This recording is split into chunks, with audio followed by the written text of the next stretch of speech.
제11장. 백성의 지도자들은 예루살렘에 거주하였고 그 남은 백성은 제비 뽑아 10분의 1은 거룩한 성 예루살렘에서 거주하게 하고 그 10분의 9는 다른 성읍에 거주하게 하였으며 예루살렘에 거주하기를 자원하는 모든 자를 위하여 백성들이 복을 빌었느니라. 이스라엘과 제사장들과 레위 사람들과 느디님 사람들과 솔로몬의 신하들의 자손은 유다 여러 성읍에서 각각 자기 성읍 자기 기업에 거주하였느니라. 예루살렘에 거주한 그 지방의 지도자들은 이러하니 예루살렘에 거주한 자는 유다 자손과 베냐민 자손 몇 명이라. 유다 자손 중에는 베레스 자손 아다냐이니 그는 우시아의 아들이요 스가랴의 손자요 아마랴의 증손이요 스바디아의 현손이요 마할랄렐의 오대손이며 또 마아세야니 그는 바룩의 아들이요 골호세의 손자요 하사야의 증손이요 아다야의 현손이요 요아립의 오대손이요 스가랴의 육대손이요 실로 사람의 7대손이라. 예루살렘에 거주한 베레스 자손은 모두 468명이니 다 용사였느니라. 베냐민 자손은 살루이니 그는 무슬람의 아들이요 요엣의 손자요 부다야의 증손이요 골라야의 현손이요 마아세야의 오대손이요 이디엘의 육대손이요 여사야의 7대손이며 그 다음은 갑배와 살레 등이니 모두 928명이라.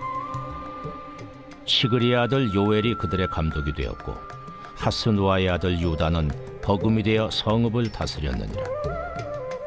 제사장 중에는 요아립의 아들 여다야와 야긴이며 또 하나님의 전을 맡은 자 스라야이니 그는 힐기야의 아들이요 무슬람의 손자요 사독의 증손이요 무라요의 현손이요 아히두베의 오대손이며 또 전에서 일하는 그들의 형제니 모두 822명이요 또 아다야이니 그는 여로함의 아들이요 불라야의 손자요 암시의 증손이요 스가랴의 현손이요 바스훌의 오대손이요 말기야의 육대손이며 또 그 형제의 족장된 자이니 모두 242명이요 또 아마세이니 그는 아사렐의 아들이요 아흐세의 손자요 무실레못의 증손이요 임멜의 현손이며 또 그들의 형제의 큰 용사들이니 모두 128명이라.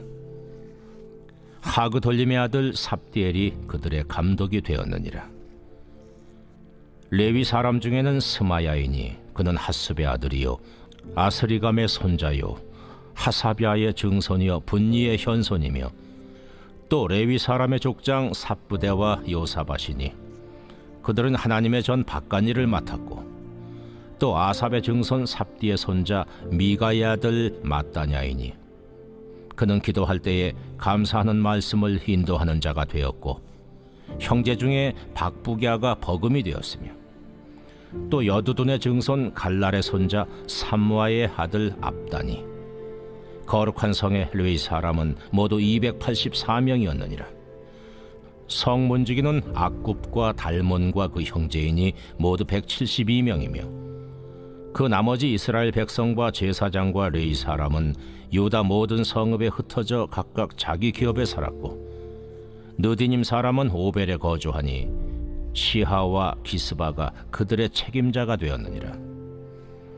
노래하는 자들인 아삽 자손 중 미가의 현손 마따냐의 증손 하사비아의 손자 바니의 아들 우시는 예루살렘에 거주하는 레위 사람의 감독이 되어 하나님의 전 일을 맡아 다스렸으니 이는 왕의 명령대로 노래하는 자들에게 날마다 할 일을 정해 주었기 때문이며 유다의 아들 세라의 자손 곧 무세사벨의 아들 부다히아는 왕의 수하에서 백성의 일을 다스렸느니라.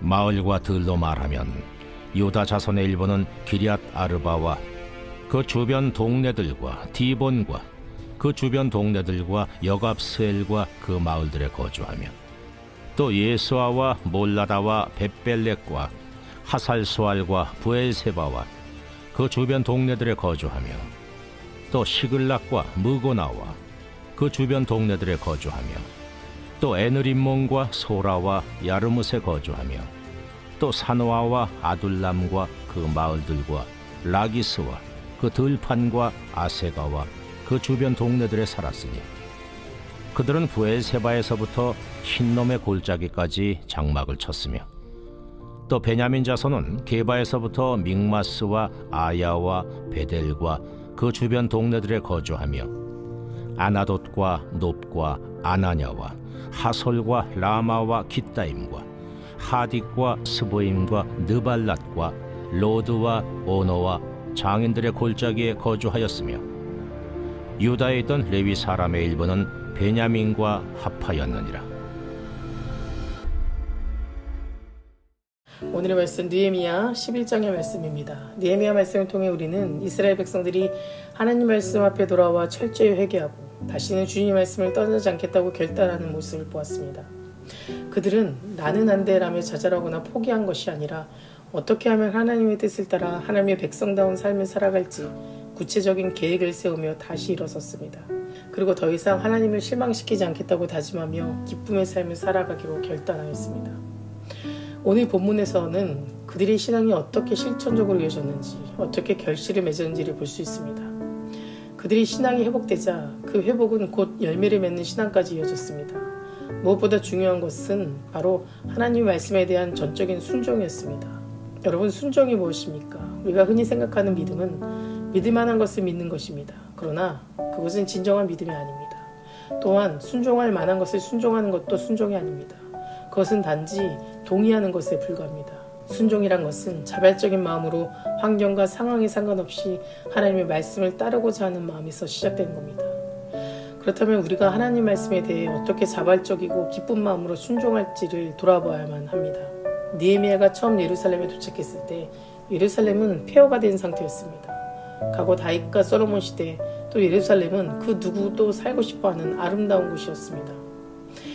이 세상의 어떤 화려함도 솔로몬이 누리던 영화와 비교할 수 없었으며 예루살렘은 하나님께서 함께 계시는 곳, 훌륭한 왕이 있었던 곳이었습니다. 그러나 바벨론의 침략 이후 예루살렘은 완전히 황폐해져 사람도 살 수 없는 폐허한 땅이 되었고 느헤미야가 도착했을 때는 성벽은 쌓았지만 성읍이라 할 수 없을 정도로 사람이 없었습니다. 느헤미야 7장 4절의 말씀입니다. 그 성읍은 광대하고 그 주민은 적으며 가옥은 미처 건축하지 못하였음이라. 가장 큰 문제는 성을 건축했어도 그 성에 거주할 사람이 없었다는 겁니다. 예루살렘에 거주하는 것은 적들이 쳐들어올 때 가장 먼저 공격의 대상이 되는 일이었고 폐허가 된 곳을 개척하며 헌신해야 하는 일이었습니다. 그럼에도 불구하고 이스라엘 백성들은 예루살렘을 포기할 수 없었습니다. 왜냐하면 하나님께서 예루살렘을 축복하시겠다고 약속하셨기 때문입니다. 이곳은 하나님께서 택하신 거룩한 곳이었고 그곳에 메시아가 오셔서 전 세계를 다스릴 것이라고 하셨기 때문입니다. 이 약속을 믿고 이스라엘 백성들은 예루살렘에 거주할 사람들을 정하였습니다. 우리 교회도 마찬가지입니다. 교회는 손님처럼 다니는 곳이 아닙니다. 교회가 어려움을 처했을 때 그 교회의 진정한 주인은 먼저 행동하는 사람일 겁니다. 교회는 목소리가 큰 사람이나 리더십이 있는 사람이 주인이 되는 것이 아닙니다. 진정한 주인은 교회가 어려울 때 함께 아파하고 고민하는 사람이고 자신이 가진 소중한 시간과 물질을 내놓을 수 있는 사람입니다. 내가 맡은 사역이 하나님의 뜻에 합당한지 그 일에 대해 얼마나 책임감을 가지고 헌신하는지가 중요합니다. 느헤미야도 예루살렘의 회복에 대한 거룩한 부담감은 가지고 있었습니다. 하지만 진정한 순종은 이런 두려움이나 의무감이 아니라 자원하는 마음에서 시작된다는 것을 기억해야 합니다. 느헤미야 11장 2절의 말씀을 보면 예루살렘에 거주하기를 자원하는 모든 자를 위하여 백성들의 복을 빌어느니라 라고 기록되어 있습니다. 이들은 지금까지 살던 터전을 떠나 예루살렘으로 이주하기를 결단한 자들이었습니다.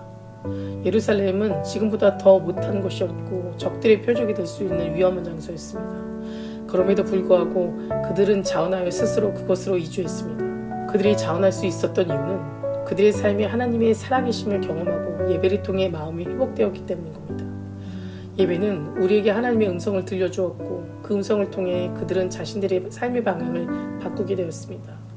이제 그들은 하나님께서 예루살렘을 다시 회복시킬 거라는 확신을 가지고 어려움 속에서도 자원하여 그곳으로 이주한 것입니다. 사랑하는 성도 여러분, 신앙의 유산, 예배의 유산, 영적인 유산은 그냥 물려지는 것이 아닙니다. 우리가 하나님 앞에 진정으로 헌신할 때 그 후손들에게 믿음의 유산을 물려줄 수 있습니다. 느헤미야가 자신의 안락한 삶을 선택하는 대신 민족을 구원하는 일을 선택했습니다. 그리고 그의 결단과 희생이 결국 민족 전체를 살리게 된 겁니다. 그렇기 때문에 우리도 결단하고 희생하게 될 때 우리 다음 세대를 위한 귀한 일들이 이루어질 것을 확신합니다. 다 같이 기도하시겠습니다. 오늘은 금요일입니다. 금요일의 공동기도 제목은 하늘분들을 위해서 기도해 주시기 바랍니다. 먼저 이영숙 권사님, 박재순 권사님, 김세영 권사님, 유인영 권사님, 오유미 집사님, 황윤호 집사님, 김영두 집사님, 정상균 집사님, 박선 청년, 유개미 청년의 치유를 위해서 기도해 주시고 각종 질병과 불면증, 공황장애 등 마음의 병의 치유를 위해서도 함께 기도해 주시기 바랍니다. 좋으신 하나님, 하나님이 주신 사명을 잘 감당하게 하심에 감사드립니다. 혹시라도 주신 사명을 소홀히 하고 있다면 우리의 부족함을 불쌍히 여겨주시고 더욱 충성된 삶을 살게 하여 주시옵소서. 이끄시는 곳에 순종하고 앞설 수 있는 믿음의 삶 되게 하여 주시옵소서.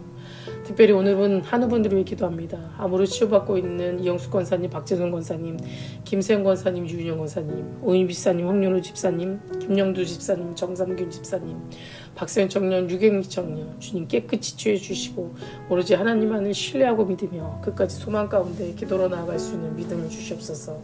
투속적인 성도님들, 입원 중인 성도님들 나음받는 역사가 일어나게 하여 주시고 하루속히 건강을 회복시켜 주시며 우울증, 공황장애, 불면증 겪고 있는 성도님들에게는 담대한 마음과 평안함으로 하나님이 주신 참 자유 안에 위로를 받으며 살아갈 수 있도록 도와주시옵소서. 담임 목사님 사역 가운데 성령님 함께하여 주실 줄 믿습니다. 계획하시고 준비하시는 모든 사역마다 하나님의 능력이 나타나게 해주시고 함께 동력하고 중보하는 자들을 세워주시며 말씀을 준비하고 선포하실 때마다 은혜 충만함으로 채워주시옵소서. 다음 세대 아이들의 믿음을 지켜주시고 말씀으로 자라고 기도로 성장하는 아이들 되게 하시고 믿음의 공동체 안에서 은혜를 나누며 그 말씀으로 살아가는 아이들 되게 하여 주시옵소서. 새벽마다 1000번째 드리며 간구하는 기도 제목에 응답하여 주시길 간절히 소망하며 이 모든 말씀 예수 그리스도 이름으로 기도드립니다. 아멘.